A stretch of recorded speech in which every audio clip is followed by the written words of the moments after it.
Hey everybody, so today I'm here to film my 14-week pregnancy update. I'm not sure exactly what I'm going to call it. I'm actually 14 weeks as of yesterday. Is it going to focus on my phone? There we go. So that's what little miss is looking like. But anyways, yes, I'm just going to go ahead and get started. If you wanted to catch up with my pregnancy, I had a 9-week pregnancy update, I believe. So I will link that for you guys. Talk about some stuff in there to do with the first trimester. In this update, I will be telling you guys kind of the wrap up of the first trimester because I am in the second trimester now, and I feel like I have been for a little bit because my midwife considered me out of the first trimester at 12 weeks, my apps considered it at 13 weeks, and I don't know, I had some email today telling me that it was at 14 weeks, so it sounds like everybody has a different idea. But regardless, I am ready to recap that for you guys, tell you guys some exciting stuff that's happened, and at the end, I'm going to be answering your questions. I decided that at the end of every pregnancy update, I'm going to answer 5 questions. You guys are going to leave them down in the comments below of the previous update. So with this update, if you go in the comments below, leave me a question, I will look at them for my next update. I will answer the number 1 most voted question, and then I'll pick 4 others, answering 5 altogether. But to get started, I did forget a couple of things with that first update. The first thing I forgot to mention was the GI things that I had going on. If you're new to my channel, my videos, I have fibromyalgia, and with that I have IBS, and my IBS has gotten a lot worse with pregnancy. I don't really know what's setting it off. My normal thing is normally melted butter and grease and stuff like that. That's normally what really triggers my IBS, but I stay away from that in general, and I've still been having issues, so I haven't been able to pinpoint it exactly, and I feel like I bounce from either end of the spectrum, if you know what I mean. So I've been trying to find a balance between it all and still working on that, but I did want to mention it because it's something that I've had from the very beginning, and I feel like it is getting slightly better, but I haven't quite figured out why. So I don't know if it's just like a time thing and it'll get better as pregnancy progresses. I don't really know. And then the other thing that I forgot to mention, which was kind of a huge relief to me, I can't believe I forgot. Basically, if I have gestational diabetes, it doesn't mean I immediately go see a high-risk doctor. There's a chance that I won't have to do that, which, you know, I totally trust my medical team to make that decision, and it would be such a relief if I didn't have to, but it is what it is, whatever they think. So I've had quite a few midwife appointments since my last update, just normal since I am high risk for the first trimester, although I'm not anymore, so fun. But it was really great. I love my midwife, like I said in the last one. She's just so awesome, super friendly, like, I don't know, I get such a good vibe around her, and she makes me feel so good during our appointments. But my blood work and everything came back normal. I got to know my blood type, which, if you cannot believe it, at 25 years old, I still did not know my blood type, which is kind of a scary thing. But learned my blood type, everything came back good, and looking good on all fronts with that. And I did sign up for the centering visits. You guys definitely convinced me in the comments. You guys said how great it was. I actually have my first one coming up in just, I think, 2 weeks basically, and I'm really excited because of how you guys talked about them. I've had a lot of people on Instagram message me about them. It just seems really cool, so I'm really excited to do it. Like I mentioned, I loved our birthing classes we took with Sophie, so I'm hoping it's kind of the same vibe, kind of that we're all in this kind of together-ish kind of vibe. So hopefully I like it just as much as everybody else seems to like it, but I don't see why I wouldn't. So I'm really excited about that. And that's basically about everything to do with the whole kind of medical side to it. It's been pretty boring, but boring is good and boring is great, and that means things are a-okay, and that's exactly what we're striving for. So completely happy with that. Now, on to other things. We decided to get the gender DNA test done, and I'm so glad we did. We wanted to tell the girls when I was out of the first trimester, and I just thought it'd be a lot easier for them to understand if I could also tell them the gender, you know, tell them they're having a little sister, a little brother. I just felt like it'd be a lot easier, and I don't know, just a lot of fun. So we decided to do the sneak peek clinical test. This is completely different than the at-home test. I don't know that I'd recommend the at-home test. I've never taken it, but I've heard there's a pretty big margin of error because you're responsible for sanitizing, making sure no male DNA gets around you, stuff like that. So I probably wouldn't recommend it because it was only about, I think, $40 extra to just go to an elective ultrasound place where a phlebotomist who had everything sanitized, everything was good to go. I didn't have to worry about anything. She took my blood and they sent it in, and that's how we got to know. And I wouldn't recommend the expedited results. We got ours in 3 days. I live in Ohio. Apparently their lab is in California. So, you know, it was really fast results, and we did not pay for like the fast track or whatever. But I was really happy with it. People were asking me if I was confident or if I was sure, and I am. I have no reason to not believe it. Like I said, she had everything clean and sterilized, and as long as she wasn't rubbing the needle that went into my arm on a male beforehand, which she wasn't, you know, there's no reason to believe that it would be incorrect. And I don't know, I'm just really happy that we did it, and it was a lot of fun. We also got an ultrasound done afterwards, and the guy who was doing the ultrasound actually woke her up, so she was moving around, bouncing everywhere. It was like so cool to see. We've seen baby move before on ultrasounds with our youngest and oldest, but never to the extent that Lexi was moving, and also the fact that you can actually see her hole. Like, we have had ultrasound super early, but then about like 20 weeks is the next one we have one. So we've never seen kind of in between, and we've never seen baby move so much with arms and legs that all fit in frame so nicely. And it was so cute. It was, oh, it was the best.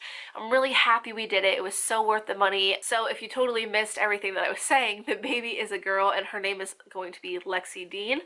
First name Lexi, middle name Dean. And Remy calls her Lexi Bean, so there's that. But a lot of you are suggesting that maybe her nickname could be Jackie or something like that, because the girls kept saying in the gender reveal and name reveal that they wanted a baby Jack Jack because they're obsessed with The Incredibles. And honestly, I see a name sticking because they still talk about baby Jack Jack a lot, but they do call her Lexi Dean. They do not just call her Lexi. It's got to be Lexi Dean. So they do talk about her a good bit and stuff like that. It's been really sweet. I loved telling them. I was actually pretty nervous to do it. I don't know why, but like, I think they were the people I was most excited to tell, and to be able to finally tell them, it was just so cute. And I can't wait. Sophie said the other day that she was going to hold Lexi in her arms and let her sleep and like all this different stuff. And I was like, she says little things like that, and I told Mark, I was like, I think she fully expects for us to have a baby and for her to just take care of it. Like, she's acting like such a little mommy, saying that she's gonna feed her and she's gonna hold her and she's gonna rock her to sleep and stuff like that. And it's just the sweetest thing. If you're new to my channel or my videos, Sophie has been asking for a baby for probably 3 years now. Like, as soon as she could understand what a baby was, she wanted us to have another one, even after her sister was born. And I'm just so happy that, like, she's gonna have another little sister, and she's to the age where I feel like she can really understand it quite a bit. So it was really a really exciting time. We knew before anybody else did. The results get emailed to you, so we opened those up, and it actually happened to fall on a day that the girls were spending the night at grandma's house. So we took them over there, and we went out and we went shopping and stuff, which is a tradition for us, which was a lot of fun. You know, after every time finding out the gender, we go and we pick out some clothes. But I was really disappointed in clothes selection. I don't know what happened while I was not having babies, but I'm not kind of thrilled with it. We went to TJ Maxx because I was looking for Burt's Bees pajamas because they are pretty cheap there, but they didn't have any, so whatever. But then we went to Target, and Target didn't have like any cute baby clothes. Everything's just, I don't know, it's a lot of it's floral, like, I don't know, I feel like that's very in right now, or a lot of it is black and white, or a lot of it is just things that are not our style. So we were like, oh, okay. So I don't think, oh, we got the booties. We got unicorn booties at Target, but I think that was the only thing. Oh, we got a Burt's Bees sleeper because Mark thought one was really cute. But then we went to Carter's, and thankfully they had a good amount of stuff that I thought was cute. And but even so, like, I didn't think they had a lot of stuff that was cute, which was kind of a bummer. Like, I don't know, I don't think my style fits with like what's kind of in with babies and baby clothes right now. I'm not really about the modern stuff. I'm not really about like floral stuff either. I'm kind of like a neutrals, and but still I tend to gravitate towards more like the feminine colors and stuff like that. So I don't know. I'm kind of holding out. As far as how I'm feeling pretty good most days. I do have nausea every once in a while. It's nothing that's really consistent. It's more of like my sensitivity to smells still. That will just immediately make me ew, like want to hurl just from the smell of something. So I really wouldn't call it like just nausea or morning sickness or stuff like that. It's very much tied to smells for me. My headaches are, I would say, fairly common still. I get those on and off, not every single day, but I would say at least a few times a week, but they kind of go in and out, which is really strange. You know, with me, I'm used to having headaches and migraines just typically when I'm not pregnant, but they last for like at least a day, if not carry over into other days. But with these pregnancy headaches, it'll be like my head hurts for a few hours, and then it'll go away, and I'm like, oh, my head doesn't hurt anymore, and then it'll start hurting like an hour later. It's really weird, but yeah, so headaches are still a thing. I've had quite a bit of nerve pain, honestly, and I think the bigger she gets, the more it comes on too, because I feel like I've seen an increase over this past week. I've definitely noticed that my belly is hard under, like, at the top of my abdomen now, so she's definitely moving upwards, which is what we want, and I'm, you know, not complaining. But I've also felt like I've had more nerve pain over the last week than what I was experiencing. It was mostly, like I said, I think it was my sciatic nerves, where it was my lower back, through my butt, down my leg kind of thing. I still get that every once in a while, but now it's more shooting upwards, which is what I had with Remy. Sometimes it just feels like it's going through a straight line, basically through my tummy, up through my chest.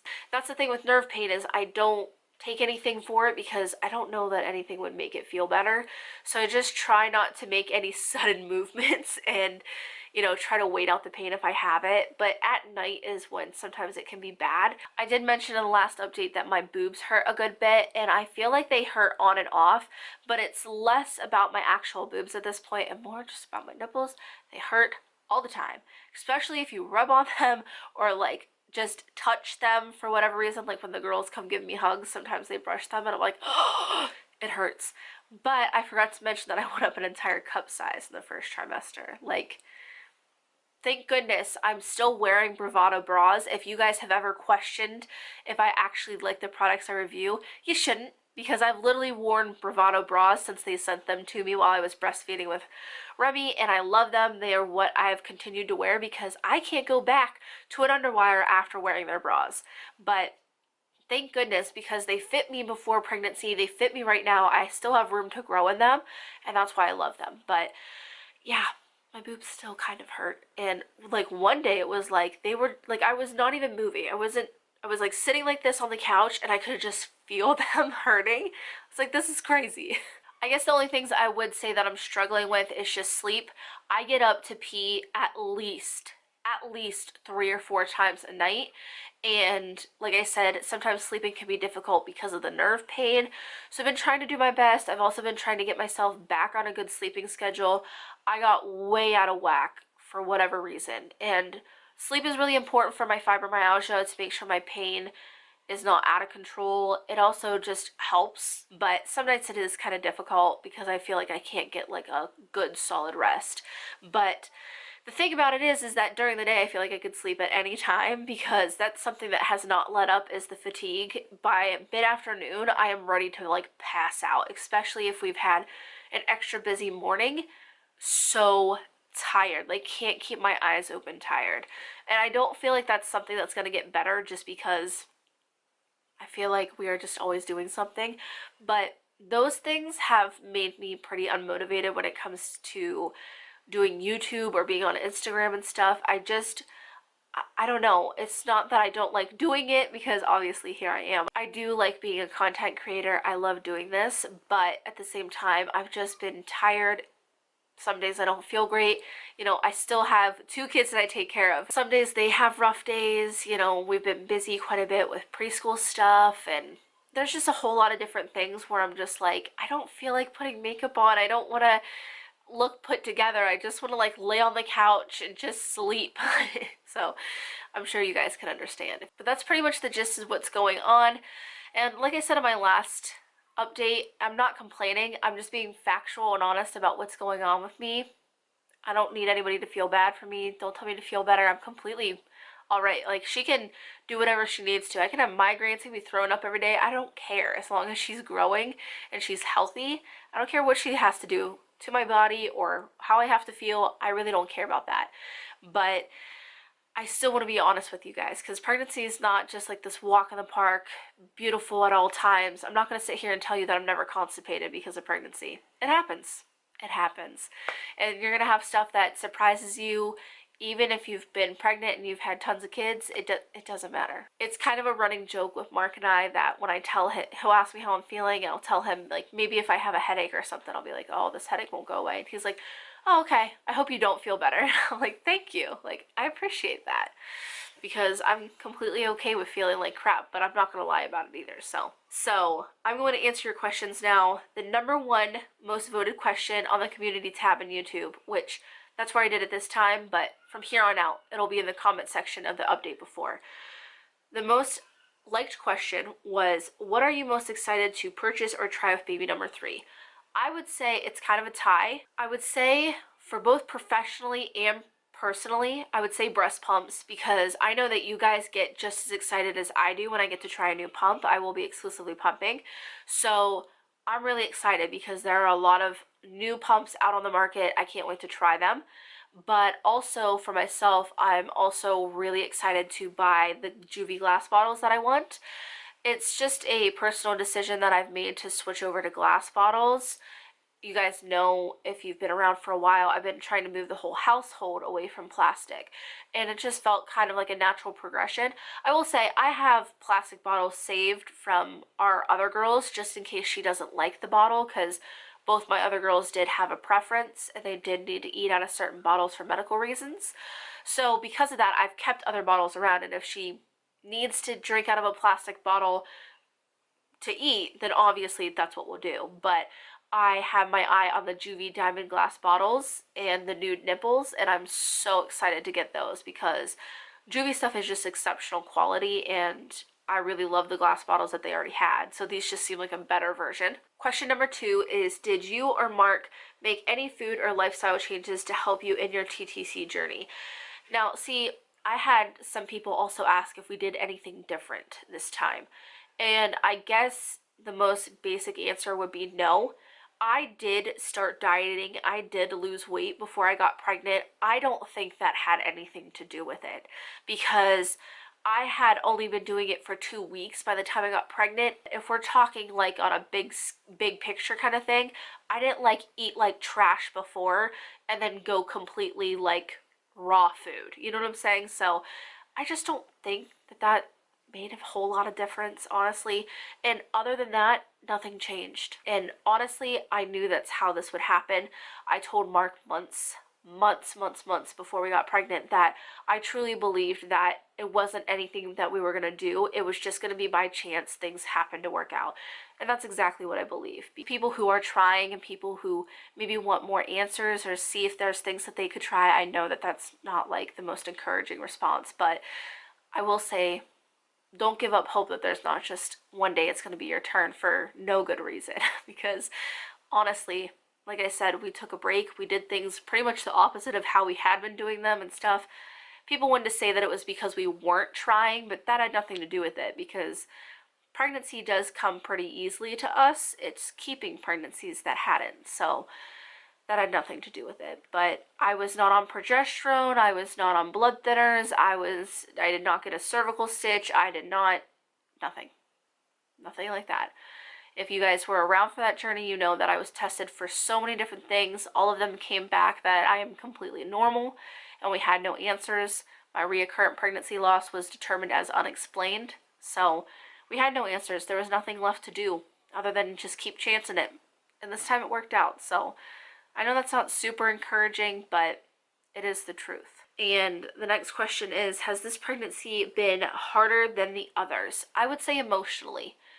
Emotionally and mentally it has been harder, especially in the beginning. I did not mention this in my first update, mainly because I was still kind of going through it. I would have to sit certain ways so I could always tell if I could feel like something was going to happen.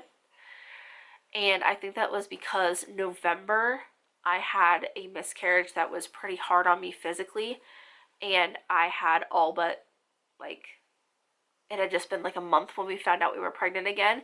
So it was very fresh in my mind. So I was trying to sit a certain way. I was sitting up when I thought I felt something. I'd go to the bathroom, and I was very stressed out and anxious, and just, I don't know, it was really, really hard mentally for me to let that go. But little by little, I tried not to play into it as much as I possibly could. And each day I got a little bit better, and here I am. I'm not perfect. I still have my worries and my anxious days, and those are never going to go away. But mentally and emotionally, it has been the hardest, but it is getting easier day by day. Question number 4 is, what diaper bag do you plan on using? Something you already have or something new? I have plenty of options. I think I'll just find something within that to carry. I might sell one of my bags to get a different print or something like that, but I haven't quite decided. I don't know yet, so we'll just kind of see. I've always stayed away from girly prints because I was like, oh, if I ever have a boy, not that it's like his diaper bag and it can't be pink, but I don't know, just I like neutrals so it can go with a lot of stuff. But honestly, at this point, I'm like, I'm a girl mom, so I'm gonna rock it. A lot of you are tempting me, sending me different diaper bags that you want me to try. And the last question is, have your symptoms this time been similar or different to your previous pregnancies? And I would say both. They're similar in the sense that I have headaches, I have backaches, and the nausea and the smell stuff, but they've all been to varying degrees. I do feel like they have had similarities.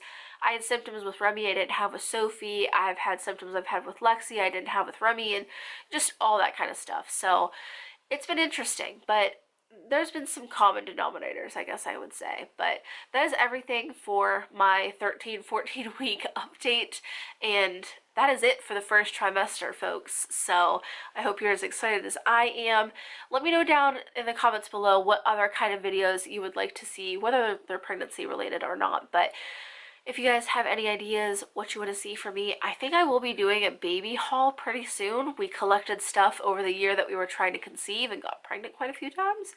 So we have that stuff, plus we have been buying stuff for Lexi. So I have a good bit of stuff saved up, but I also want to know what other videos you guys would like to see. So if you have any questions, leave them down in the comments below, specifically questions for the next Q&A. Make sure that you like the ones that you want to see me answer. But yeah, I hope you guys enjoyed the video, and as always, thanks for watching.